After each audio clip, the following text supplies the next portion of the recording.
Such weather events are relatively uncommon in Alexandria, a city known for its Mediterranean climate characterized by mild, wet winters and hot, dry summers.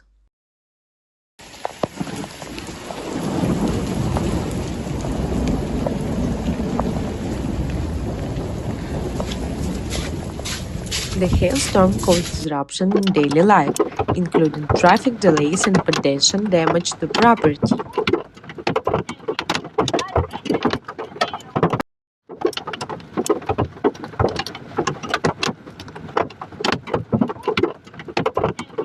Local authorities likely issued advisories to residents to exercise caution during the severe weather.